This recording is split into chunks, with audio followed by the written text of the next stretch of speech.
waited until after 4 o'clock. Jumped in the line.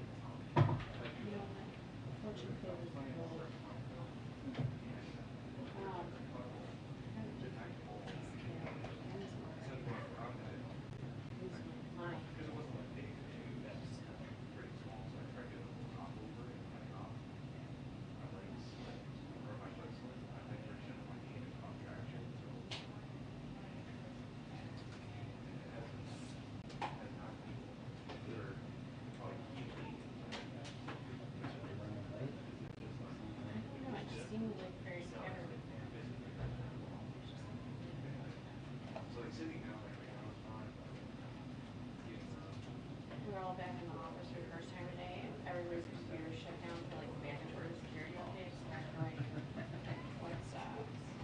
My computer's work. What's happening?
Is that just to you or is that to just a reminder to you.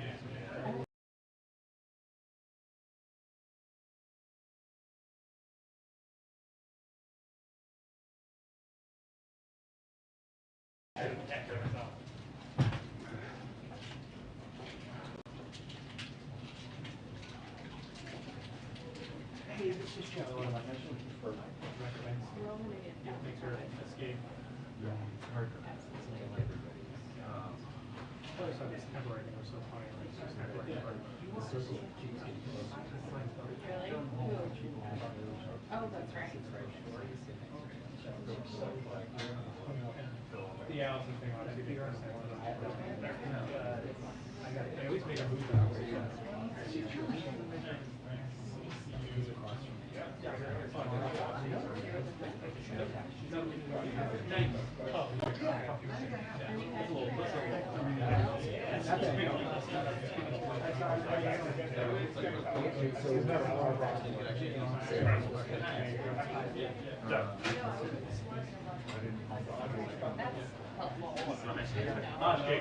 I had it in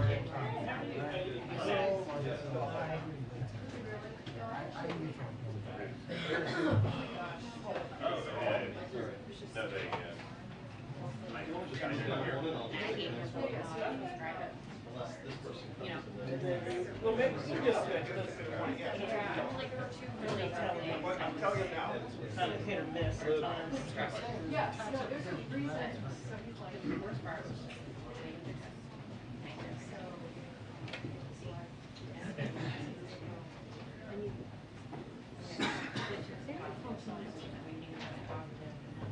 No, I've not heard of it.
Sure, it's really, it's a good story. Are you with that? Are you with next time? Yeah. I'll think about it, yeah. They might come. Oh, I see. Yeah. Yeah. How's that been? Yes. Yeah.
Mass.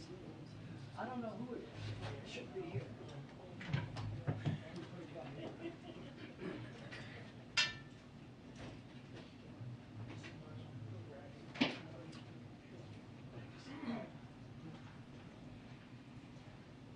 This is Omar's. Oh, it is.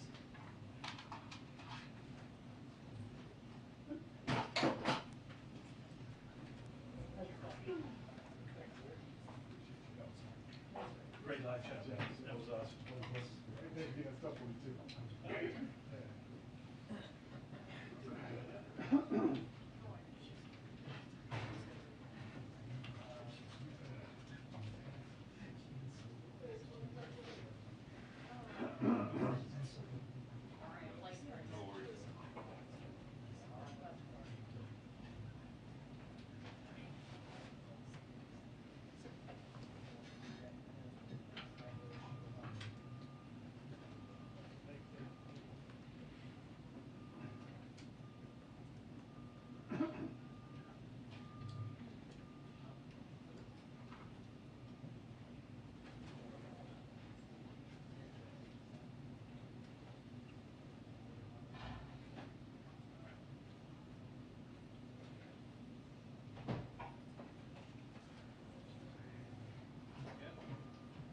Yeah.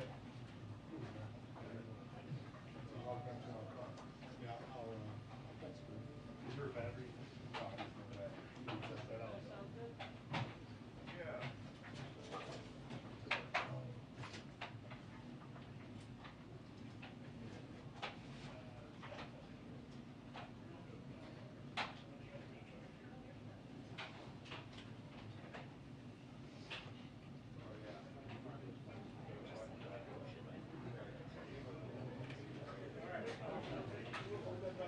I didn't even know where I was working. Thanks, I appreciate it.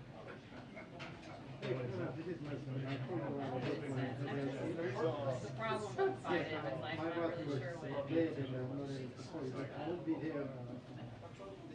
Can you hear me now? Yeah, I'm supposed to be there before long, but somebody came up, but I will be there.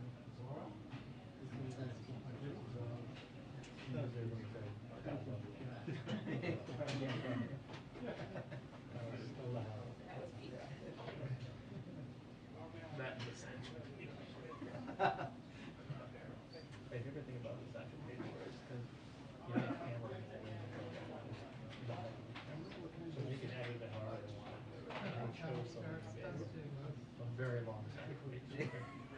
Which one? Sorry. The cycle page story. Oh, yeah.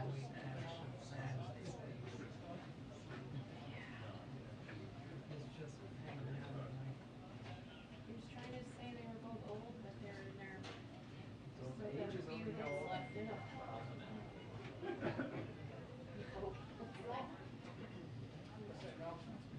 I heard you guys had a good time while I was out of town. Yeah, we had fun. Watched Frozen, we had some rice and sauces. Rice and sausage. Yeah, she liked it.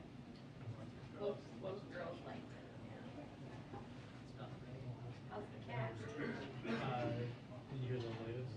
I just heard that you had hoped it was a tooth problem. So, it almost definitely is.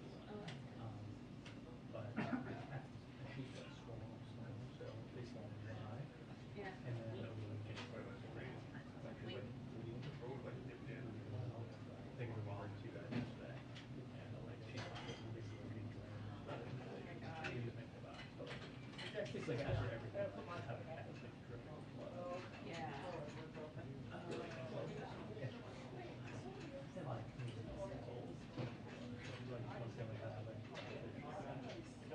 Yeah. Thank you. Thank you, Eric. This is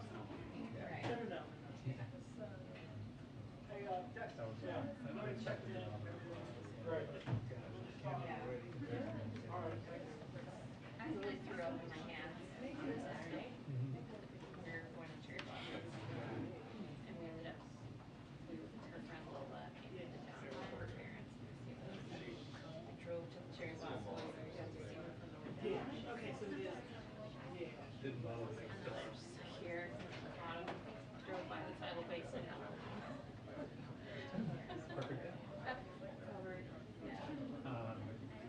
2-minute warning to briefing. 2-minute warning to briefing. Thank you.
I feel like that would look not the level of seriousness that we.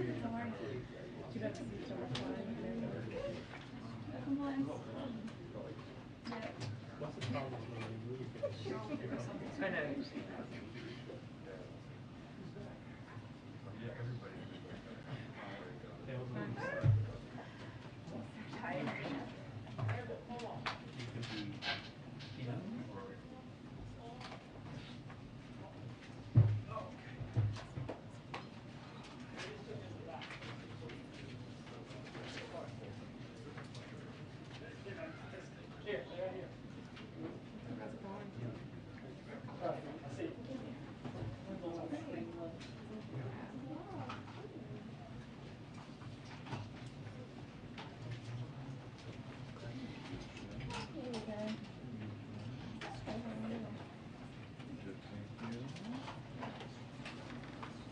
Hi, everyone. Okay, we have a return guest, Jake Sullivan, our National Security Advisor, who will give some brief remarks, take some questions, and then we will do a briefing from there. That'll turn over to Jake.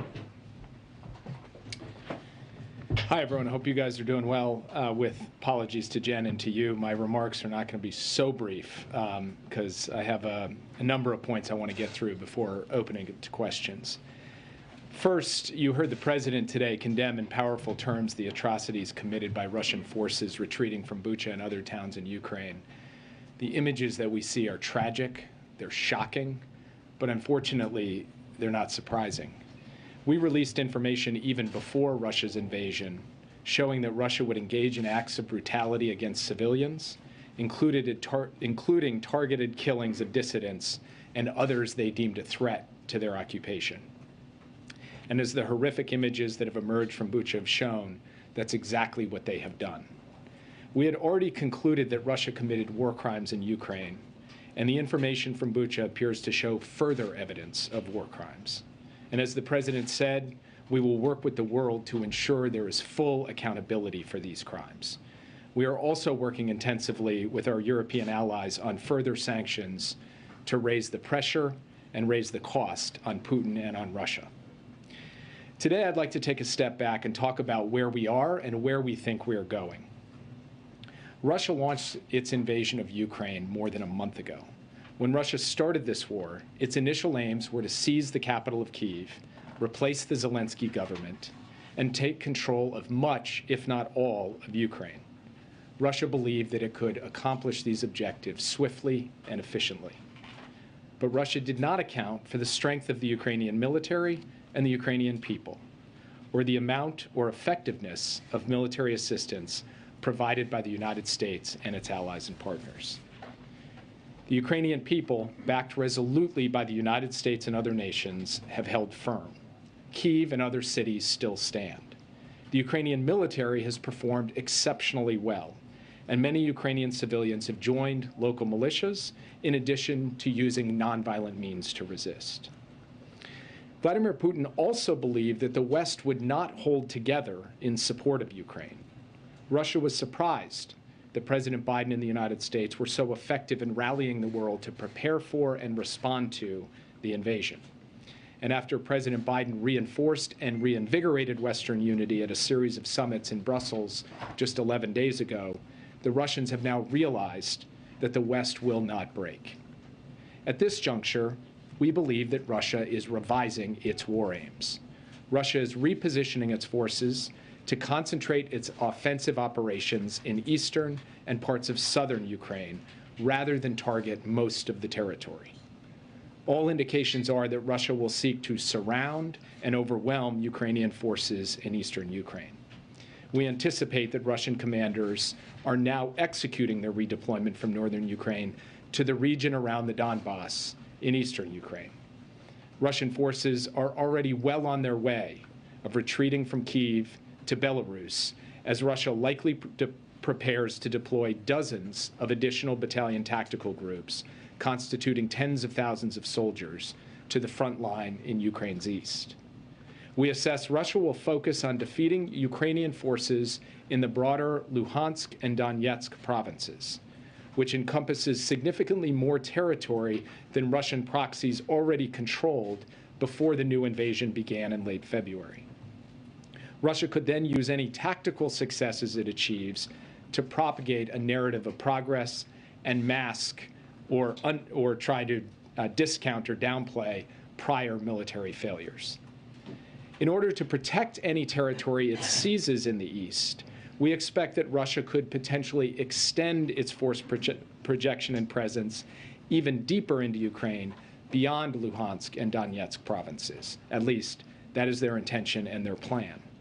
In the south, we also expect that Russian military forces will do what they can to try to hold the city of Kherson, to enable their control of the water flow to Crimea, and try to block Mykolaiv so that Ukrainian forces cannot proceed to retake Kherson.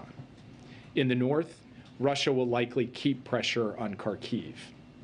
During this renewed ground offensive in eastern Ukraine, Moscow will likely continue to launch air and missile strikes across the rest of the country to cause military and economic damage, and frankly, to cause terror, including against cities like Kyiv, Odessa, Kharkiv, and Lviv. Russia's goal in the end is to weaken Ukraine as much as possible.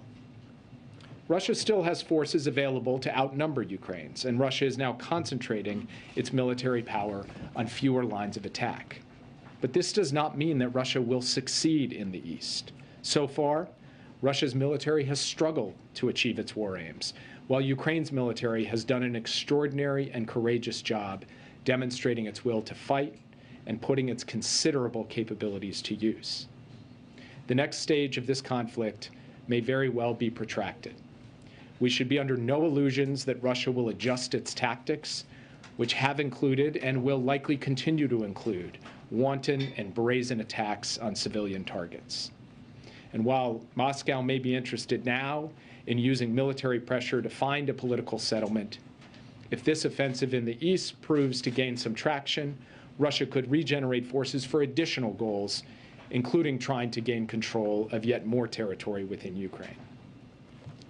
Now, as the images from Bucha so powerfully reinforce, now is not the time for complacency. The Ukrainians are defending their homeland courageously, and the United States will continue to back them with military assistance, humanitarian aid, and economic support. We know that military assistance is having a critical impact on this conflict. Ukrainians are effectively defending themselves with U.S.-produced air defense systems and anti-tank systems, such as Stingers and Javelins, as well as radar systems that give the Ukrainians early warning and target data, and multiple other forms of arms and munitions. The administration is working around the clock to fulfill Ukraine's main security assistance requests, delivering weapons from U.S. stocks where they are available, and facilitating the delivery of weapons by allies where allied systems better suit Ukraine's needs. This is happening at what the Pentagon has described at an unprecedented pace. Last Friday, we announced an additional $300 million in security assistance, bringing the U.S. commitment to $1.65 billion in weapons and ammunition since Russia's invasion, and $2.3 billion since the beginning of the administration. The latest package includes laser-guided rocket systems, Puma unmanned aerial systems, armored high-mobility multi-purpose wheeled vehicles, and more. Material is arriving every single day, including today, from the United States and our allies and partners. And we will have further announcements of additional military assistance in the coming days. We are working with the Ukrainians, as I said, to identify solutions to their priority requests. In some cases, that means sourcing systems from other countries because the U.S. either doesn't have the system or doesn't have a version that could effectively be integrated into the fight. Sorts of systems like this include longer-range anti-aircraft systems, artillery systems, and coastal defense systems. So let's take coastal defense systems as an example. President Biden went to Brussels to talk to key allies 11 days ago about how to get coastal defense systems to Ukraine because there is not, at the moment, a good U.S. option. Last week, the UK announced at the close of its donor conference that coastal defense systems would be provided to the Ukrainians. It is a good example how, working with allies and partners, we are successfully responding to Ukraine's requests. We expect additional new capabilities to be delivered in the near future.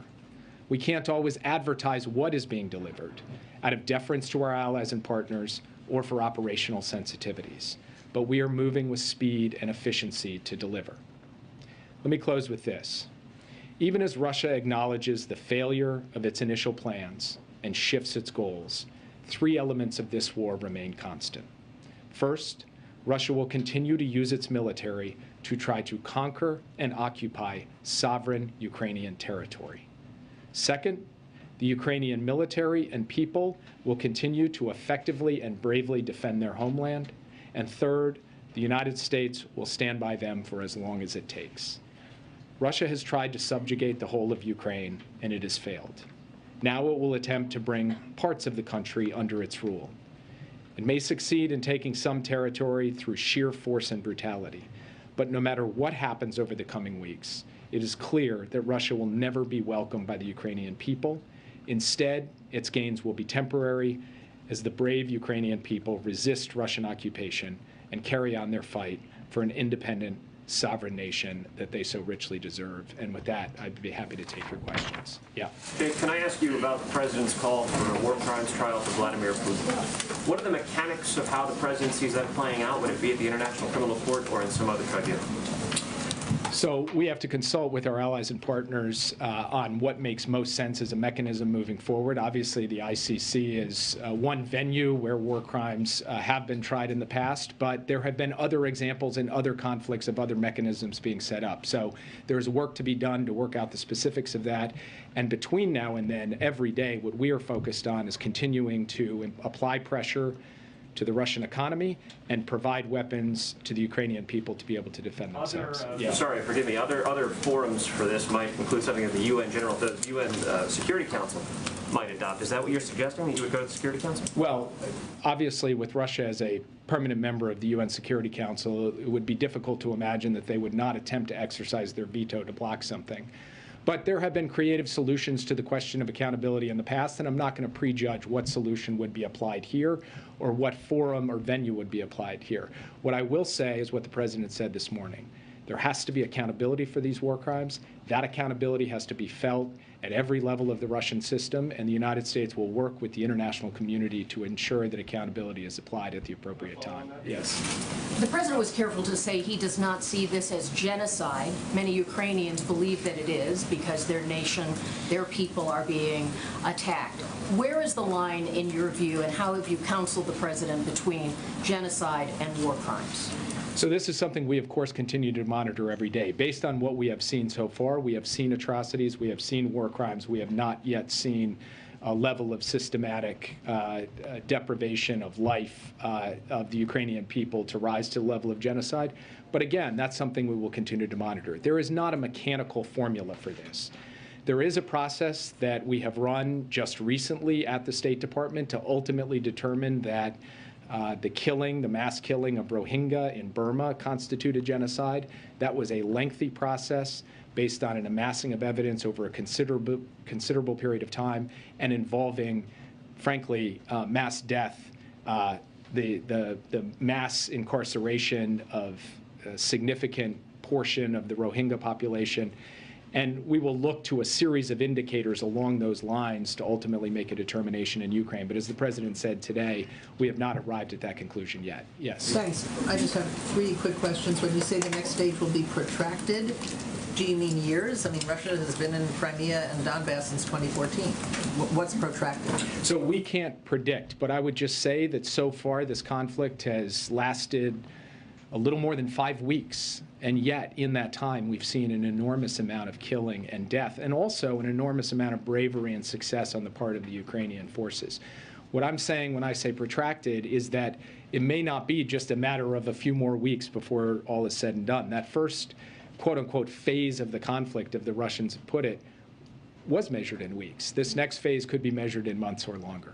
In the beginning, the consensus seemed to be Russia was unstoppable. We just had to make the price as high as possible for them. Then new thinking is maybe Ukraine can actually win. Do you agree with that, and what would winning look like? So we believe that our job is to support the Ukrainians. They will set the military objectives. They will set the objectives at the bargaining table. And I'm quite certain they are going to set those objectives at success, and we are going to give them every tool we can to help them achieve that success. But we are not going to define the outcome of this for the Ukrainians. That is up for them to define and us to support them in. That's what we're going to do, and we do have confidence in the bravery, skill, and capacity of the Ukrainian armed forces and the resilience of the Ukrainian people. One quick thing on chemical weapons. The President and other allies have promised consequences without saying what they would be. Last time Russia used chemical weapons, there were sanctions, but not very stiff ones.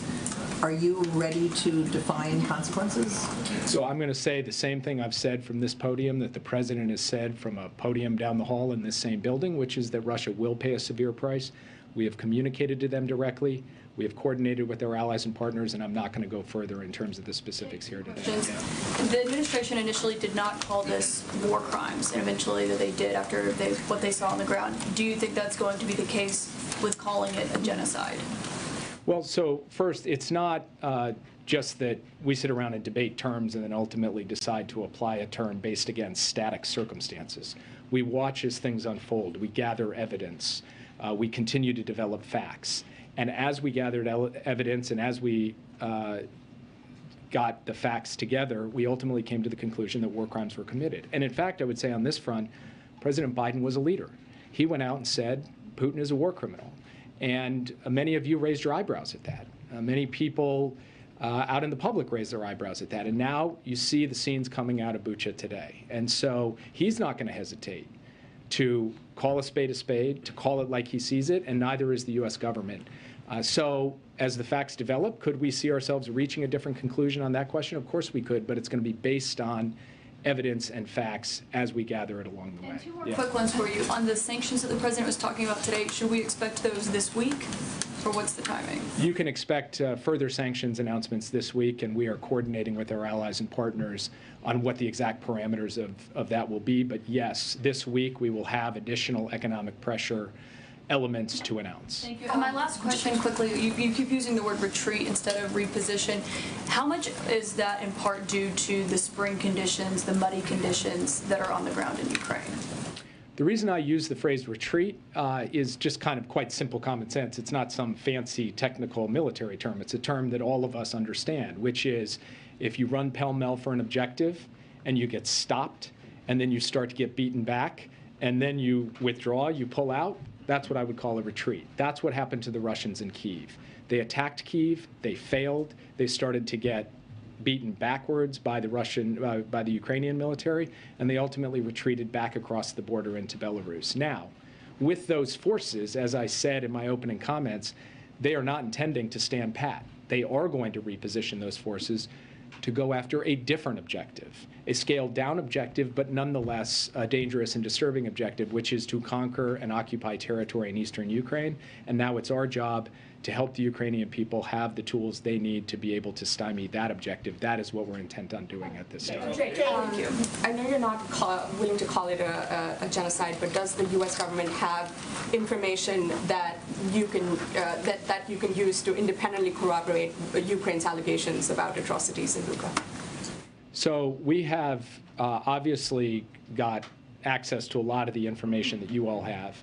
We also have information that the Ukrainians have provided us directly, and we will also work with fact finders, independent fact finders as we go forward to get to a level of documentation that allows us to help build very strong dossiers of evidence for war crimes prosecutions, and that is what we intend to do.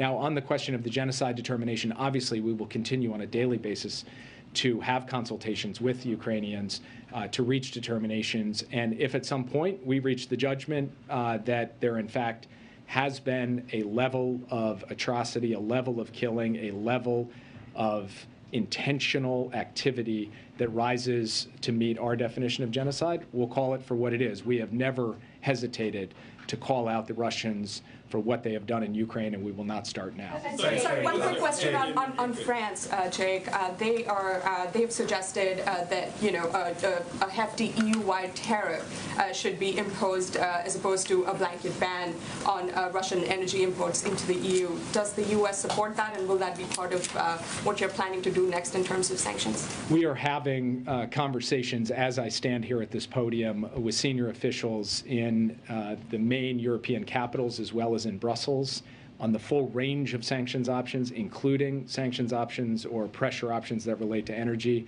I'm not going to negotiate that out at this podium. We want to make sure that we're able to pull together a consensus along with the rest of the European Union. The Kremlin is denying the images out of Bucha, saying that they don't show any kind of apparent execution. What is the U.S. doing to try and expose Russia's actions to its own citizens? I mean, what can we do to sort of fight this information war? Well, first, I would note that the Kremlin is working overtime to close down the information space inside of Russia, which is not exactly the action of a strong and confident government that feels really good about the story that it would be telling if it were allowing independent news sources to come in. Second, we are, of course, supporting through a variety of means the provision of information about these atrocities and about the entire effort by the Russians to unjustly and unlawfully invade a sovereign neighboring country, not just to the Russian people, but to people everywhere. We will continue to do that. And just to be clear, is it your sense that the atrocities that we're seeing in Bucha are based on orders coming from Putin or his senior military officials, or is there a chance here that this is sort of Russian forces acting on their own, and is there even a distinction? I don't want to get into the specific intelligence related to Bucha at this point, but what I will say, as I said at the outset, is even before the invasion happened, we shared information with the public, with the press, including from this podium, that Russia was intending, as a matter of policy, not as a matter of one guy in a unit in a suburb of Kyiv, but as a matter of policy in this war, to kill dissidents, to kill those who caused problems for the occupation, and to impose a reign of terror across occupied territories within Ukraine. That is what we are seeing play out.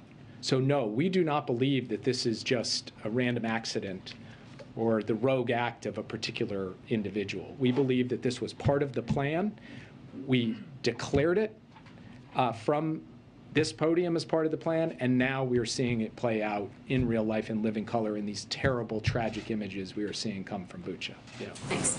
So I know you don't want to talk about possible venues for a war crimes trial, but can you talk a little bit about the evidence gathering aspect of it? That's going to be crucial to combating disinformation and what Russians will say that Ukrainian rebels are fighting us. That was legitimate warfare.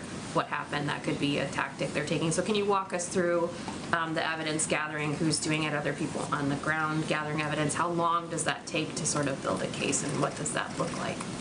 So I will directly answer your question, but I also think it is important for our team at the State Department, which will take the lead on this, including our Global War Crimes Coordinator, to give you a fully elaborate answer to this question in technical detail so that everybody understands exactly how this process works. But with that being said, there are four main sources of information that we will develop in an effort to help build the case for war crimes. The first is the information we and our allies and partners gather, including through intelligence sources. And we actually, within our intelligence community, had previously stood up a team to be able to document and analyze war crimes and work closely with the State Department in doing so. And we're also coordinating with key allies and partners who have their own capacities. The second is what the Ukrainians themselves will do on the ground to develop this case, to document the forensics of these tragic and senseless killings in this particular instance and in other instances across Ukraine. The third is international organizations, including the United Nations, but others as well, prominent international non-governmental organizations with real credibility and expertise in this area. And then the fourth is all of you, because part of building this case is relying upon the global independent media who has images, interviews, documentation, and when you put all of those four sources together, you can build, we believe, a package that can stand up to the relentless disinformation we are likely to see and have already started seeing from Russia, and that ultimately the truth will withstand the assault on the truth that we can expect to come from Moscow. On former President Trump, he's having Save America rallies where he's decrying the Biden administration, decrying the response that you all in the White House have been given to this war in Ukraine. He said if he was in here in office, he would do it better. It wouldn't happen under him. What is your response to the former President, Donald J. Trump, saying these things about the current administration? I don't have a response to the former president. We are focused on getting the job done, getting the support to the Ukrainian people that they need, applying unprecedented pressure to the Russian economy, and building a form of Western unity that no one could reasonably have expected and that we have sustained through the early weeks of the war and will sustain for the period ahead. And I'll leave the commentary on what the former president said to others. Do you think they're doing enough? Thank you very much. Thanks, Jake. To follow up on what you said about Ukraine setting terms for any potential resolution, President Zelensky said on Face the Nation that with regard to any potential peace agreement, the important thing in this agreement are security guarantees, but he also said the U.S. has not provided any yet. Is the U.S. considering that, and what would that look like? So we are in regular contact, and by regular I mean near daily contact. I personally am in near daily contact with my counterpart in the Ukrainian government, and we are talking constantly about how we can support a negotiated solution that defends Ukraine's sovereignty and territorial integrity. And we have told them that we are prepared to do our part to support that, including by ensuring that Ukraine has the means to defend itself in the future. I'm not going to get into the specifics of what those negotiations are because I believe it's very important that they have a protected space to be able to be carried out. But you can rest assured that the United States is actively working in consultation with Ukrainians to support their efforts at the peace table. And then a question on the sanctions. You just said that you're under no illusions that Russia will adjust its target. So what function will an additional sanctions package have when you announce it? So I would say two things about sanctions. One is that sanctions are intended to impose costs so that Russia cannot carry on these grotesque acts without paying a severe price for it. The other is to have an effect on Russia's behavior over time. But as President Biden has made clear repeatedly, we don't expect that that shift in behavior will be caused by sanctions overnight or in a week. It will take time to grind down the elements of Russian power within the Russian economy, to hit their industrial base hard, to hit the sources of revenue that have propped up this war and have propped up the kleptocracy in Russia. That's going to take some time to play out. But there's no better time than now to be working at that so that the costs end up setting in and that ends up sharpening Russia's choices. So sanctions are not alone going to solve any of these problems, but they are a critical tool in ultimately producing a better outcome to this conflict than it would otherwise be produced. Have the revelations about Bucha prompted the administration and its allies to reconsider what kind of military assistance is provided to Ukraine? Are tanks now part of potential transfers that could be provided to the Ukrainian military? So I'm not going to get into certain specific systems because, as I said at the outset, there are operational sensitivities and the sensitivities of our allies and partners for why we wouldn't speak about a particular capability like tanks. But I will say this.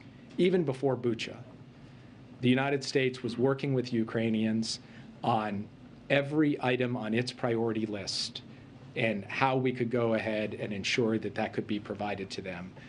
The only capability that we have discussed with them where there has been a difference in perspective that has been played out in living color in this podium many times over has been the question of direct facilitation from a U.S. airbase in Germany into contested airspace over Ukraine of MiG-29s. Otherwise, before Bucha, we were working with them on a wide range of capabilities, including some capabilities that people here were writing we weren't prepared to provide. That wasn't right. Now, it's hard for me to correct the record in every case because for very good reasons, some of these systems we cannot advertise. We cannot talk to you all about. But what I want to make clear, as I said at the outset, is the extent and depth of effort to a variety of advanced weapons capabilities is extraordinary, it is unprecedented, and it has been ongoing from well before the terrible images came out. The International Criminal Court is one of the reasons why the U.S. is considering alternate venues, because the U.S. is not a signatory.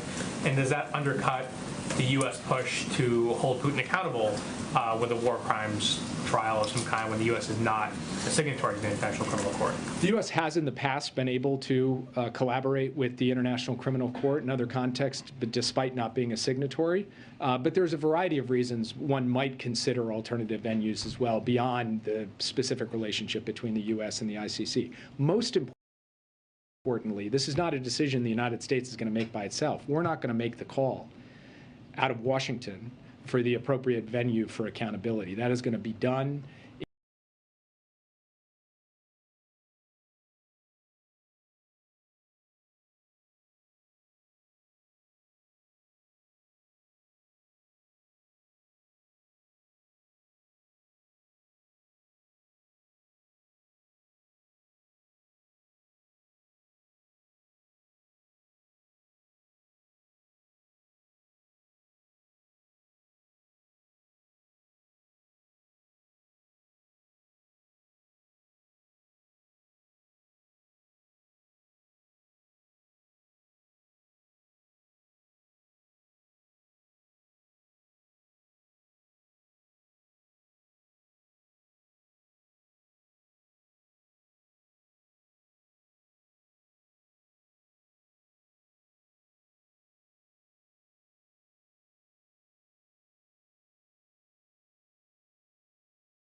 that could be operationalized.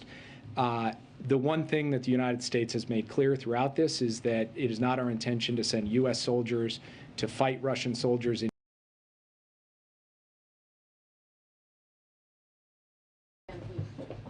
He will, I'm sure. He's probably our most frequent guest. I don't know if you get, I probably owe him something for that. Okay, a couple of items for all of you at the top. Today, Vice President Harris and administration officials announced the Biden-Harris Action Plan for building better school infrastructure by leveraging funds from the bipartisan infrastructure. By leveraging funds from the bipartisan infrastructure law and the American Rescue Plan, this action plan will activate the entire federal government to support students' health and learning, from upgraded HVAC systems to electric school buses, from on-site solar energy installations to safe routes to school. Also wanted to note, in light of the President's event on trucking, a couple of details or facts for all of you. 2021 was the best year for trucking growth, jobs growth since 1994, and December 2021 through February of 2022 was the best 3-month stretch for long-distance truck hiring since the 1990s. Thanks to the efforts of the Department of Transportation, we doubled the issuance of commercial driver's license issuances in January and February 2022 compared to the prior January and February of 2021. And over 100 employers, incling license issuances in January and February 2022, apprenticeship programs in the past 90 days.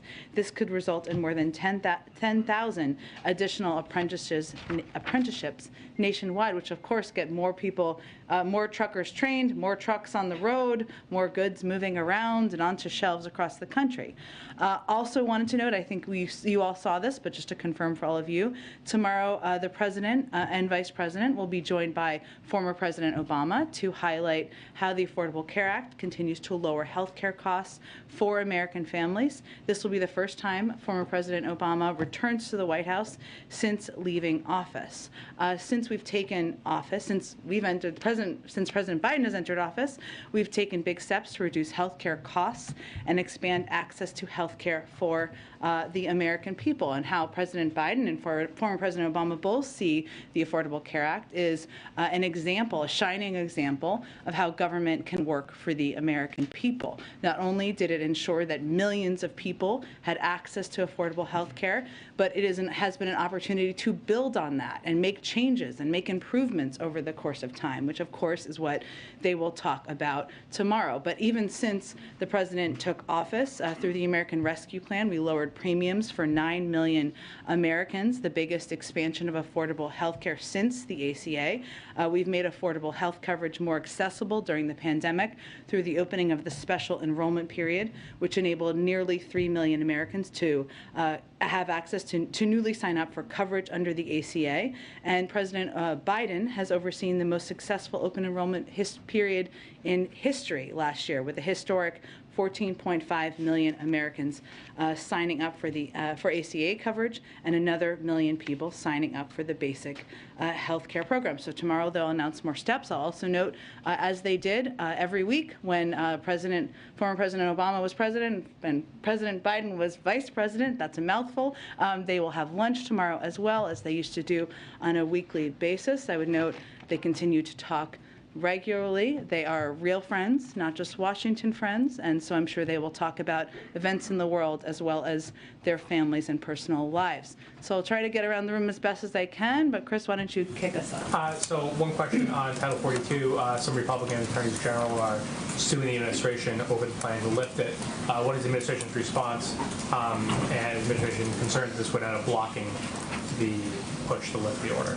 Well, on the lawsuit itself, I'd of course refer you to the Department of Justice. They would be overseeing any steps there. But broadly speaking, I think it's important to note for any critics and any lawsuits that Title 42 is a public health directive. It's not an immigration, migration enforcement measure, and the decision on when to lift Title 42 was made by the CDC. And our objective from here, and this is why we have the implementation period over the next several weeks, continues to be to ensure we are increasing our resources, surging personnel and resources to the border, improving border processing, implementing COVID-19 mitigation measures, and continuing to work with other countries in the Western Hemisphere to manage migration and address root causes. But this is, again, a health care measure, a health measure determination, and not an immigration policy. Go ahead. Thanks, Jen. Let me ask you the question I was going to ask Jake, which is that as part of this new effort to ramp up sanctions, is the administration going to be ramping up pressure on China and India to abide by existing sanctions? And what does that look like? I know Dilip Singh was just in India. You're going to intensify some criticism of them and others who haven't done so. Well, certainly our expectation and our public and private message will continue to be that every country should abide by the sanctions that we have announced and that we are implementing around the world. As you noted, so let me start with India, if that's okay. As you noted, Dilip Singh, our Deputy National Security Advisor, was just there. I would note that, just given some of the reporting, energy payments are not sanctioned. That's a decision made by each individual country, and we've been very clear that each country is going to make their own choices, even as we have made the decision and other countries have made the decision to ban energy imports. What Dilip did make clear to his counterparts during this visit was that we don't believe it's in India's interest to accelerate or increase imports of Russian energy and other commodities. Right now, just to give everybody the full scope of it, India's imports of Russian energy represent only 1% to 2% of their total energy imports. So while he explained both the mechanisms of our sanctions and reiterated that any country or entity should be abiding by those, we also made clear that we'd be happy to be a partner in reducing their reliance or even their small percentage of reliance on that. As it relates to China, I know that Jake spoke to this the last time he was here. Our assessment hasn't changed on that front, but we continue to convey the same expectations of abiding by sanctions. And then on COVID funding, the reports that the Republicans and Democrats in the Senate are nearing a deal on a $10 billion package that doesn't include global aid. Is a package of that size and that doesn't include global vaccine assistance something that President Biden could sign into law? Well, let me first say that we are encouraged by the strong progress that Congress is making in finalizing a deal, not yet final, but finalizing a deal to fund some of our most very urgent COVID response needs. I would remind everyone that what we had requested was $22.5 billion, not $10 billion, in order to achieve a number of objectives, including securing enough booster shots for the general population, purchasing more monoclonal antibodies and Evusheld for the immunocompromised, maintaining our testing capacity, getting shots in arms abroad, to go to your question, and funding for variant-specific vaccines if needed. So this does not, will obviously not meet all of those needs, dire needs in this country, and certainly our objective would continue to press for funding for international support for ensuring we continue to be the arsenal of vaccines in the world, regardless of what this final package looks like. I'd note that the reason that's so important is not just because of the need to have vaccine doses. It's because we need to, there are countries around the world who are refusing our vaccine doses because they don't have the mechanisms, the know-how, and the capacity to be able to distribute those doses. So that funding that we've been requesting, we'll continue to press for, would be accounting for that as well. Can I note one more last thing? Sorry, I've got a lot on this. I would also note that as you're watching Congress and the Senate, there are a wide number of Republicans who have called for funding for and called for ensuring that we continue to be the arsenal of vaccine distribution around the world. They don't use that exact phrase, but basically that's the basics, including Senator Graham, who said, I support the effort just in June of last year of the Biden administration to donate vaccines to at-risk populations throughout the world. Senator Portman said that he is pleased that legislation, this is last summer, that has passed, that the committee at the time would help ensure that domestic supply is part of our, what we're doing in domestic supply, access to domestic supply is part of our global vaccination strategy. Senator McConnell said it would be terribly unfortunate if a supplemental COVID-19 funding package did not include international vaccines. So I'm not going to prejudge where they will all be on this or future legislation. I would just note that if we want to continue to be providing to the world, we need money, and that's a case we will continue to make. Go ahead. Ukraine's prosecutor general just suggested that there's more gruesome evidence of the aftermath of Russia's occupation around Kyiv, saying that the worst situation may in fact be in Borodyanka. I apologize if I don't pronounce that correctly, but do you have a sense of how widespread this may be in the Kyiv region? I mean, I know Jake just said that you're going to continue to see these kinds of brazen attacks, but what more can you tell us about some of these other areas that we may be hearing about? I don't have a new or additional assessment. This is something we will continue to gather information on, and Jake obviously outlined the number of ways we will do that, both by intel gathering, working with our partners and allies around the world. But I would also note, Mary, to go back to your earlier question, that the fact that we're seeing these horrific images from Bucha around the now around the world, thanks to all of your broadcasts and many global broadcasters. I mean, we have access. There's access to this area. There's not access to a lot of the areas around Mariupol and other areas of Ukraine where we have not even begun to see the impact of the atrocities and the impact of what, as Jake said, President Putin and the Russians made clear they were intending to do from the outset of the war. So while I don't have additional assessment, I would just note that we should brace ourselves for what we may see as we gain greater access and learn more about what atrocities they've implemented. Go ahead. Thank you. The U.S. ambassador to the UN says that tomorrow she's going to go to New York and seek Russia's suspension from the Human Rights Council. Is that the direction of the president? Yes. The president does not believe, he believes it's ludicrous for Russia to be a member of the Human Rights Council. And certainly the ambassador spoke to this today, and while she was on her overseas trip, and she will continue to make the case in her role when she returns to New York. Why not seek to permanently expel them? From the Human Rights Council? I would point you to our UN ambassador on what specific steps, but obviously removing them would be the next appropriate step in the process. Go ahead. Thank you, Jen. So President Biden is talking about putting Putin on a wartime trial. Does he expect Putin to turn himself in to stand trial, or does he think somebody's going to have to go into Russia and arrest him? Well, without getting into the mechanisms, which I know were the good questions everybody was asking our national security advisor, there is precedent in the past of how this process can work. We're not going to prejudge what the process would work or what steps would be taken through an international legal process. So that's not quite where we're at right now, Peter, and I can't give you a sense of the mechanisms of if convicted, what would happen. Okay, a question about college sports. In some places like the Ivy League now, there are biological males competing against women. Does the White House think that is fair? Well, I would note that we're not the governing body for the NCAA or any other system out there that I believe you're probably referring to the case over in swimming in the NCAA. We understand how important sports are to student athletes across the country, but the NCAA obviously puts these policies in place.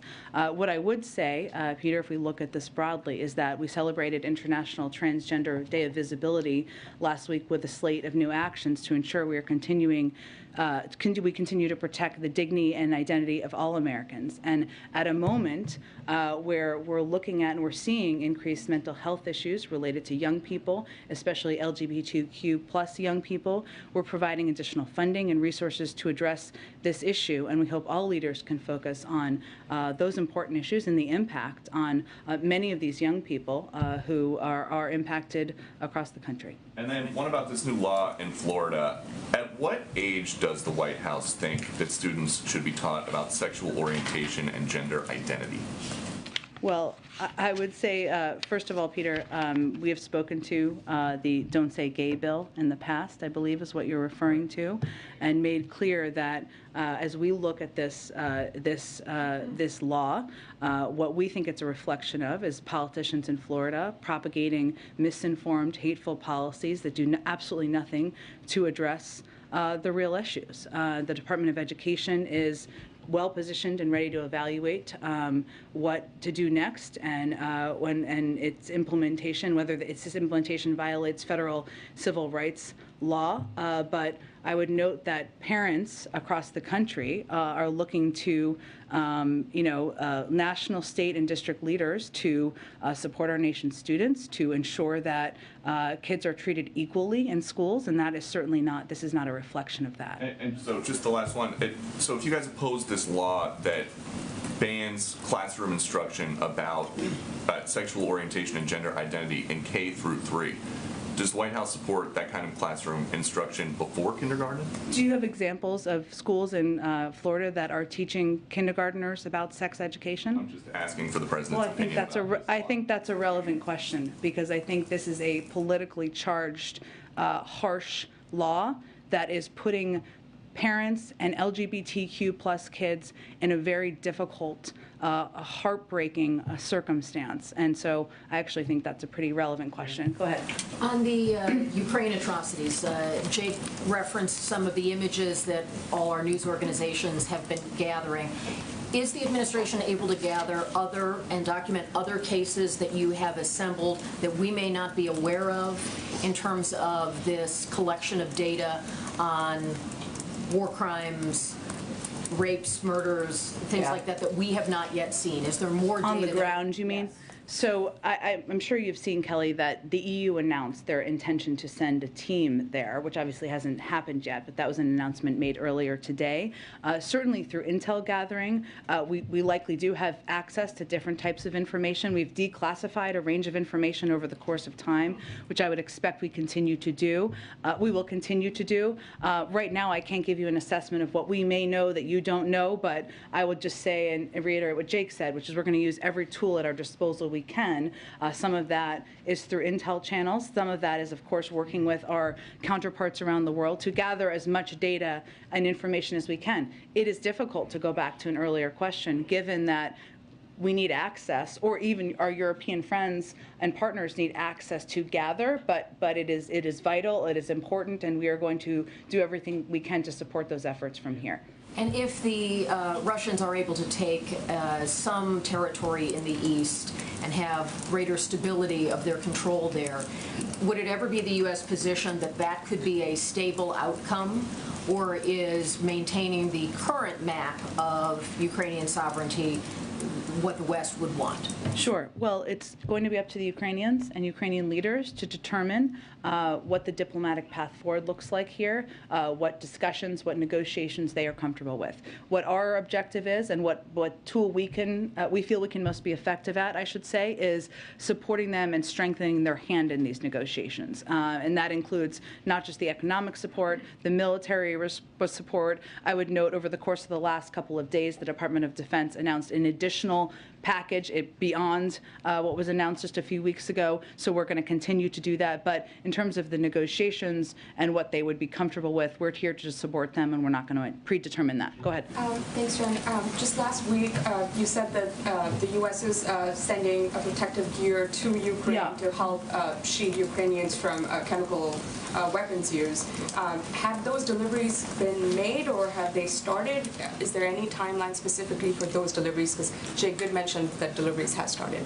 Sure. I can check for you a status of that. We try to do it in an expedited manner, and we still have means of getting equipment, of a range of equipment, to people who need it on the ground, and I can check if that equipment has been delivered or is in process, I guess you're asking. Yeah. And I have a quick question on Elon Musk and him picking up a 9% stake in Twitter, which makes him the largest shareholder in the company.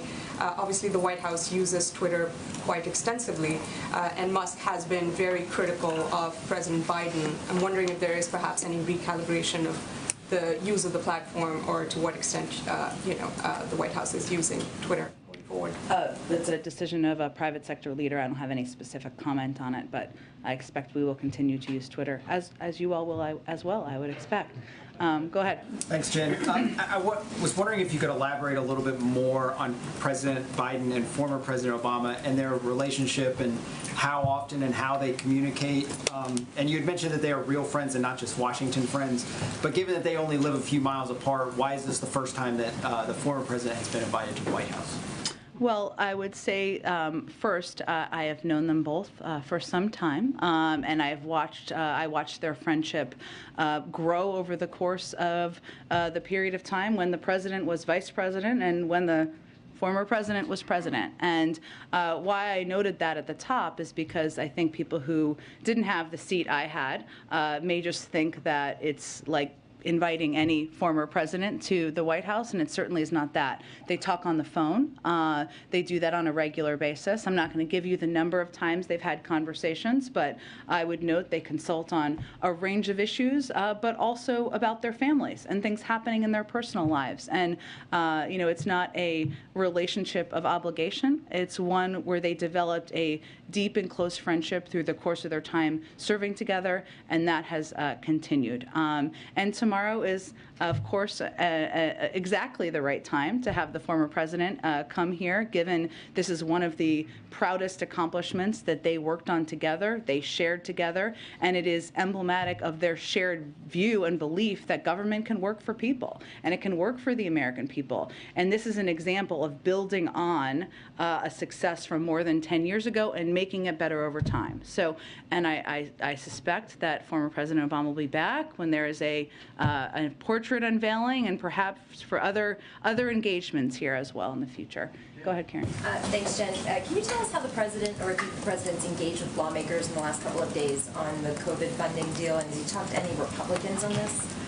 I'm not going to give you an outline or a detail of people he's spoken to. I will note that it's rare that I am in the Oval Office on any given day where he doesn't just pick up the phone and call a member of Congress, often a Republican, at least when I'm in there, to talk to them about a range of priorities. This is clearly a huge focus for the president because of the dire need we have at this moment to get this funding through, and the fact that we are already at a point where we have had to halt, delay a range of programs and purchases that we feel are imperative. I would note that on the global side, we already need to stop plans to expand the global vaccination initiative to more countries. We'll also have to immediately scale back our global efforts to provide life-saving tools. This is a little bit of what I mentioned earlier, like oxygen systems, antiviral pills, things that can cut death rates by 90% for the unvaccinated. And I would also note that even as we're very encouraged by the progress, we're going to need more, because our objective here is going to continue to be ahead of the process and be ahead in planning to make sure we can have funding for antivirals, the vaccines needed for people for many months to come. And just to be clear, so he has been talking on this specific issue? He's been engaged with a range of members about a range of issues. This is a huge priority. I'm just not going to get into the details of what those calls look like. Go ahead. Thanks, Jen. I just wanted to clarify on what I was asking Jake there, because it sounded like at the end he was leaving open the possibility of U.S. boots on the ground to protect civilians in Ukraine or to protect the supply chain. I don't think that was his intention. He did say in terms of the supply chain or civilians that you're discussing all possibilities with allies. Nothing has changed about the president's view about boots on the ground.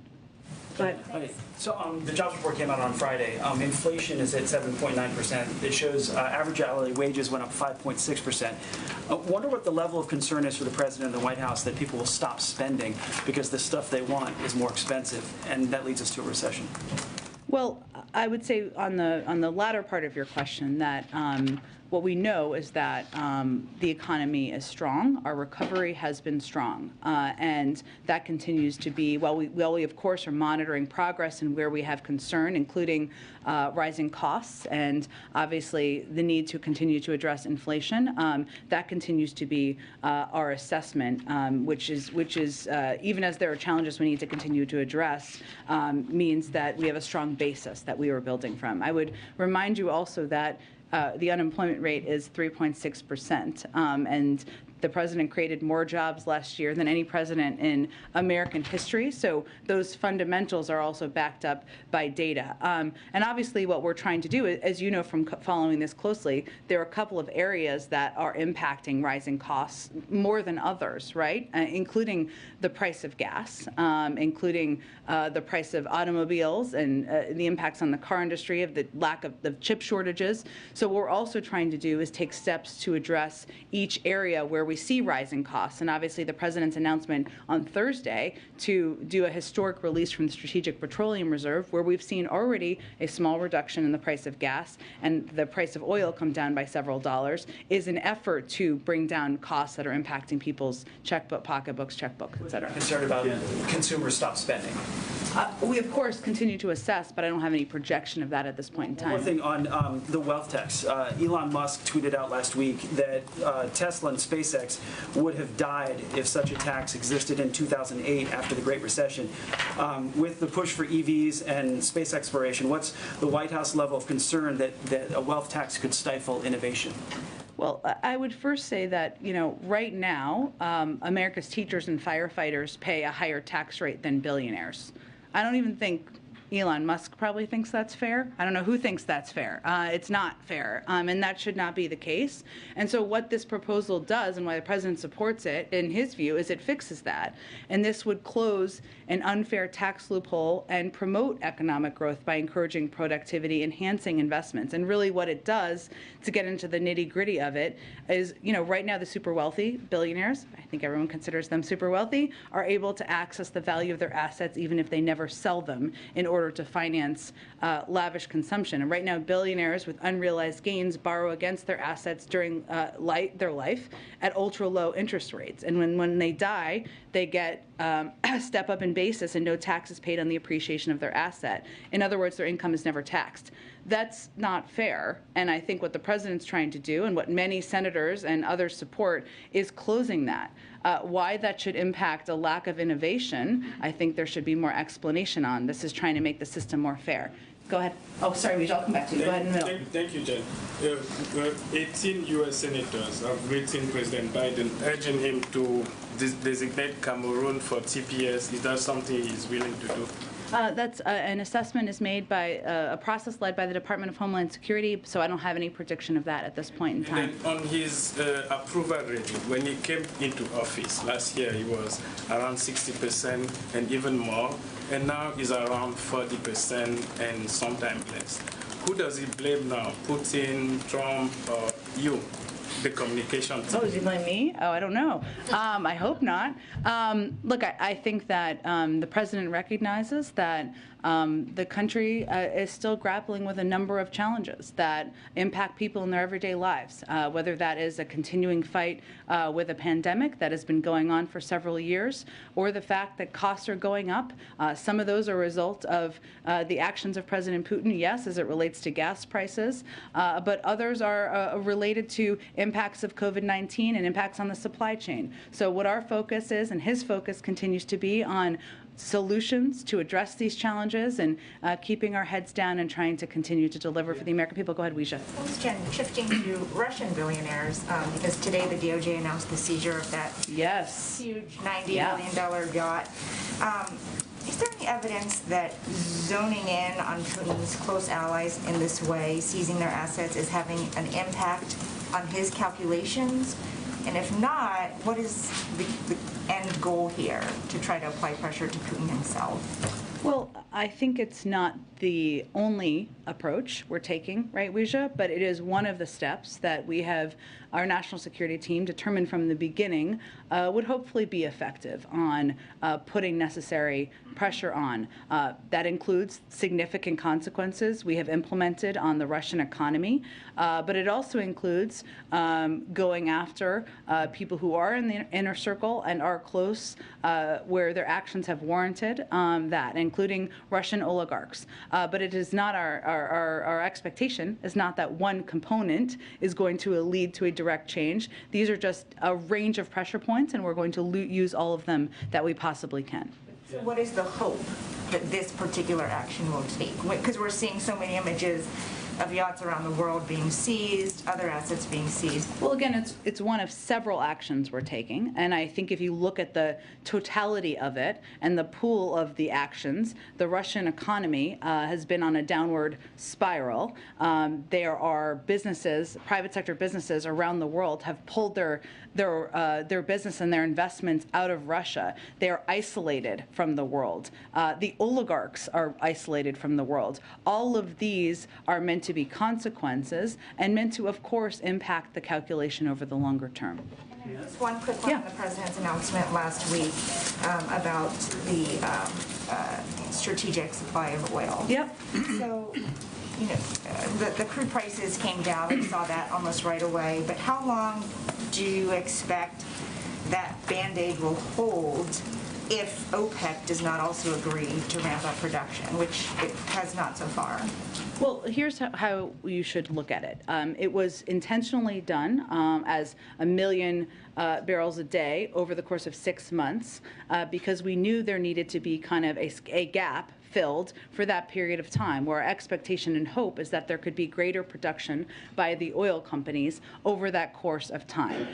There are also steps, as you've seen, this is a coordinated release around the world, and there was an announcement last Friday about that as well, by other countries to help fill the gap that we see from Russia and from the fact that their oil is not contributing as much as it had historically onto the global marketplace. And obviously, oil prices are global. I mean, it's a global marketplace. So we're already seeing, as you said, a reduction, but this is meant to be a 6-month effort to kind of bridge the gap in many ways for that period of time and ramp up production in a range of ways. Yes, you referenced OPEC Plus, but also other countries last Friday announced their plans and their intentions to release more oil to help meet the supply needs on the market. That's what we're intending to do here, and we're going to continue to look at many ways to achieve that objective. Go ahead. Iran over the weekend said that a deal was close. We heard something different from U.S. officials only days before that. So what is the current assessment of that deal? Well, our assessment is that the onus for concluding this deal is squarely on Iran. Together with our European allies, the United States has negotiated the roadmap for a mutual return to compliance through the Vienna talks. The President will re-enter the deal if it's in our national security interests, and both ourselves and our allies are prepared to conclude a strong agreement if Iran is prepared to do the same. What we've seen, however, is that Iran has raised a number of issues that has nothing to do with the mutual compliance under the nuclear deal, and that is where our focus and our objective is. So we would encourage Iran to focus on the deal negotiated in Vienna rather than seeking to open issues outside the Vienna context or casting blame, of course, on others for a pause in the talks. Is the White House making any push this week, last-minute push, to get another Republican or two to support Judge Jackson? And secondly, if you could reflect on what Senator Graham said about if Republicans were in control, that she wouldn't even get a hearing. Let me say on the first part that our view continues to be that Judge Jackson's credentials, her record, warrant bipartisan support.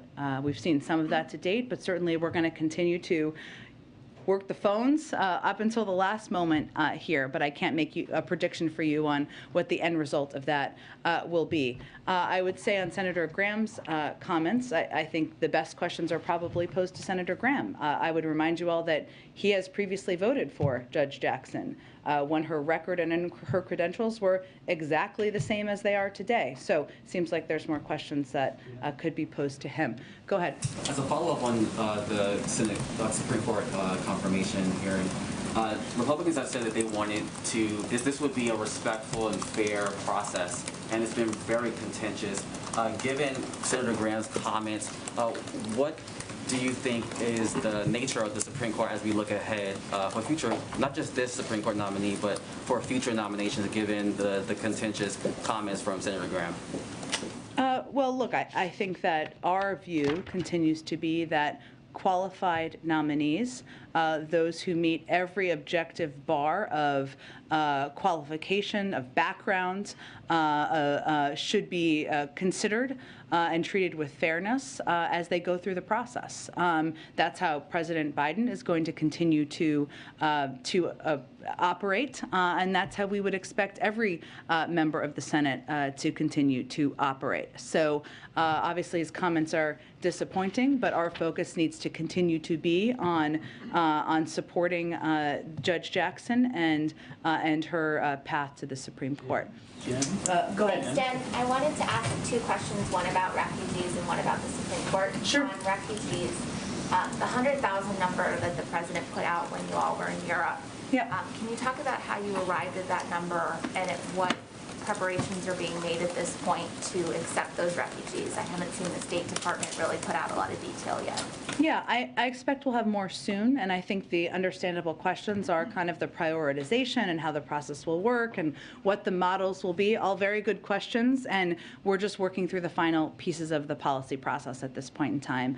In terms of the number, it doesn't mean we will reach that number. As you know, while there have been a startling number of refugees, individuals who have been kicked out of their homes because of the Russian invasion of Ukraine, the vast majority of them want to stay in neighboring countries, and that continues to be our expectation. But this is just an effort for us to play a role beyond the historic amount of humanitarian assistance and support we're providing to neighboring countries to ensure that we can find a pathway for those who want to come to the United States to come here too.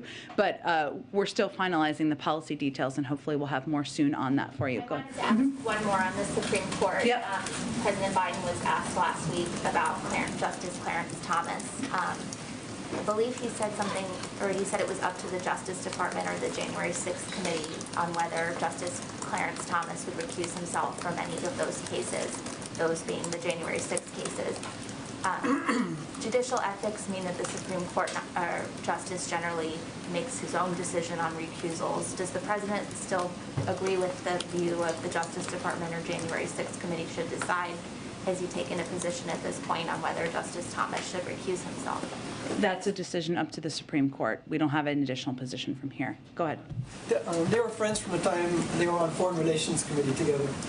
So in terms of Japan has the largest number of U.S. troops, is there some way that they could be involved as a country that also went through war with this current situation in Russia? And do you know if they've been included in some of these discussions going forward? I know that that they have been included and a part of the conversations, including during President Biden's recent trip to Europe, and that our partnership and friendship with Japan continues as we discuss how to help support Ukraine through the invasion, Russia's invasion. Go ahead. Okay, we have one or two more here. Go ahead. I mean, the Ukraine crisis, we know United States and Russia are still working together on Afghanistan issues. Actually, last Thursday, March 31st, there's a meeting in China with the U.S., China, and Russia delegations over this issue.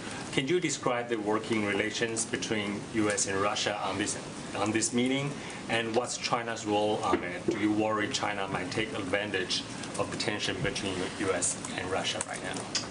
And just to make sure I'm unpacking your question and what you're asking about a meeting on Afghanistan between Russian, U.S. and Chinese officials. Yes. I would really point you to the State Department. I'm happy to get more details on it and see. I would note that Russia and China are both members of the P5+1, and obviously we're continuing to pursue a diplomatic deal there as well. So there are other examples of us working even as we are horrified by the atrocities in Ukraine. Okay, last one. Thank you, Jen. Moments ago, you said that it was ludicrous that Russia would be allowed to sit on the UN Human Rights Council. I'm wondering if the president wants to see China remain on that Human Rights Council as well, given that his administration has already made a determination that China's engaged in genocide against the Uyghur people. Well, our focus right now on the international stage on this question is on Russia, given the invasion of Ukraine and given what we're seeing, the photos from Bucha, others that we may see in the future. Obviously, we will continue to press publicly and privately where we have concerns about human rights violations, including as it relates to China. Thanks so much, everyone.